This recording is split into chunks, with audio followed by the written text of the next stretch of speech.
Hello दोस्तों, आप सभी देख रहे हैं अपना YouTube channel Mahabharat arts classes, जिसमें आज हम लोग देखेंगे क्लास 11th का ज्योग्राफी के कुछ महत्वपूर्ण क्वेश्चन जो हमारे मॉडल प्रश्न पत्र में आए हुए हैं। तो हम लोग शुरू करते हैं आज की क्लासेस। इसमें फर्स्ट क्वेश्चन है, भौगोलिक अध्ययन के क्रमबद्ध उपागम को किस भूगोलवेत्ता ने परावर्तित किया था? तो इसका सही आंसर होगा अलेक्जेंडर वॉन हैम्बोल्ट। इन्होंने ही भूगोलवेत्ता ने परिवर्तित किया था।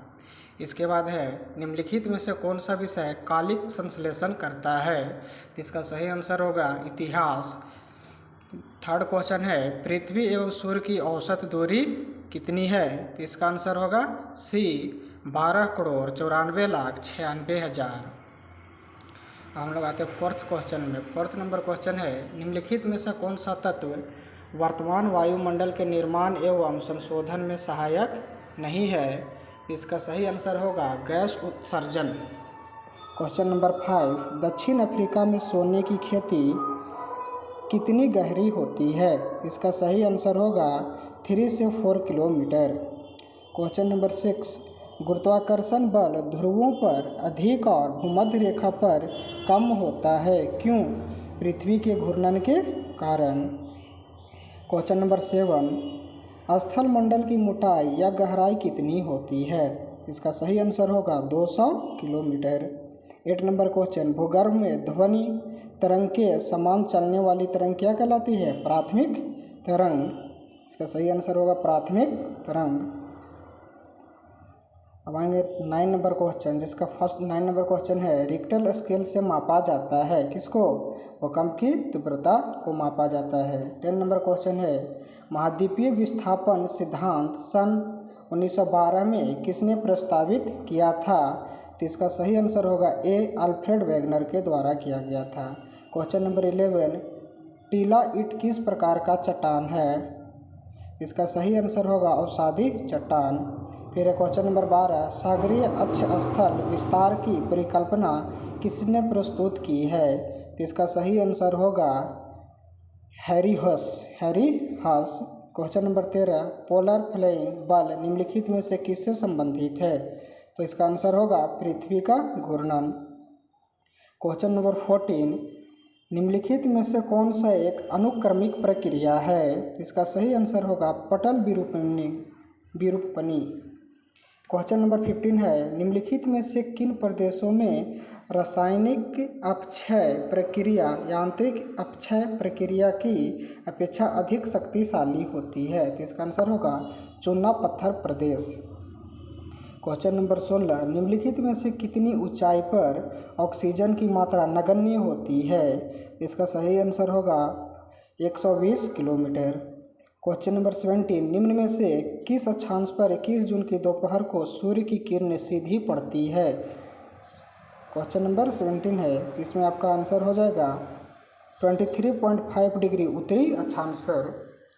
क्वेश्चन नंबर 18, अंतर उष्णकटिबंधीय विसरण क्षेत्र कहाँ बनता है? तो 30 डिग्री उत्तरी अक्षांश से 30 डिग्री दक्षिणी अक्षांश के मध्य।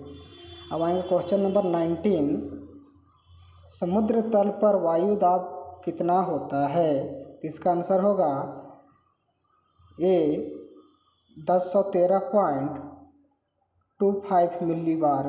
क्वेश्चन नंबर 20, उष्णकटिबंधीय चक्रवात को ऑस्ट्रेलिया में किस नाम से जाना जाता है?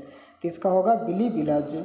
क्वेश्चन नंबर 21, निम्नलिखित प्रकार के बादलों में से आकाश में सबसे ऊंचा बादल कौन सा है? इसका आंसर होगा पच्छाभ मेघ।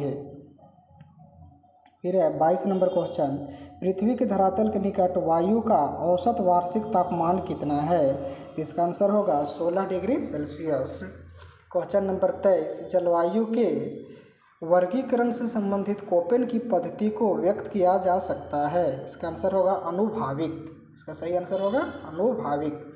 अब आते हैं क्वेश्चन नंबर 24, कहता है सामान्यतः खुले महासागर की लवणता कितनी होती है? इसका होगा 33 से 37%। क्वेश्चन नंबर 25, निम्नलिखित में से कौन सा सबसे छोटा महासागर है?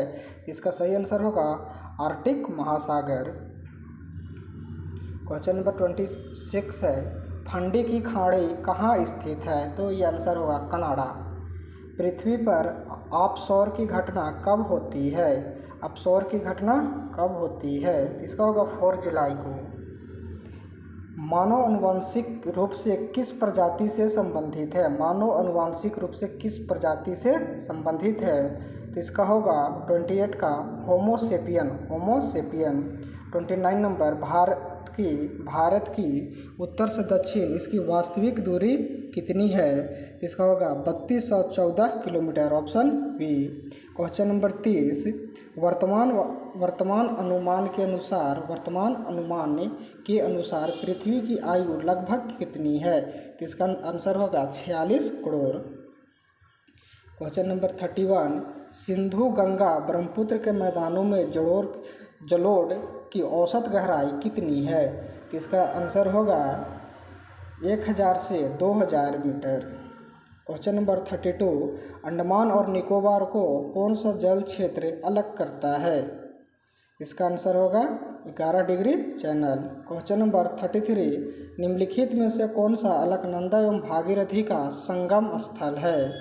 तो इसका क्या आंसर होगा देवप्रयाग, ऑप्शन डी। अब आते हैं हम लोग क्वेश्चन नंबर 34, जाड़े के आरंभ में तमिलनाडु के तटीय प्रदेशों में वर्षा किस कारण होती है? तो इसका आंसर होगा दक्षिण पश्चिम मानसून के कारण। क्वेश्चन नंबर 35, नंदा देवी जीवमंडल नीचे निम्नलिखित में से किस प्रांत में स्थित है? तो इसका आंसर होगा उत्तराखंड। क्वेश्चन नंबर 36, वन नीति के अनुसार वर्तमान में निम्नलिखित में से कितना प्रतिशत क्षेत्र वनों के अधीन होना चाहिए? इसका आंसर होगा 33%। क्वेश्चन नंबर 37 है, सुनामी का अर्थ है? सुनामी का क्या अर्थ है? अंतःसागरीय भूकंप, जो समुद्र के अंदर या सागर के अंदर जो भूकंप आती है उसी को हम लोग क्या बोलते हैं? सुनामी कहते हैं। क्वेश्चन नंबर 38, इनमें से किस नदी में माजुली नदीय द्वीप स्थित है? तो इसका आंसर होगा ब्रह्मपुत्र नदी में। क्वेश्चन नंबर है 39, भारत के किस राज्य में आम्र वर्षा होती है? इसका आंसर होगा केरल और तटीय कर्नाटक में। लास्ट क्वेश्चन नंबर 40, निम्नलिखित में से कौन सी नदी बंगाल का शोक के नाम से जानी जाती है? इसका सही आंसर होगा दामोदर नदी। ठीक है दोस्तों, तो फिर हम लोग मिलेंगे नेक्स्ट वीडियो में इकोनॉमिक्स के मॉडल सेट के साथ।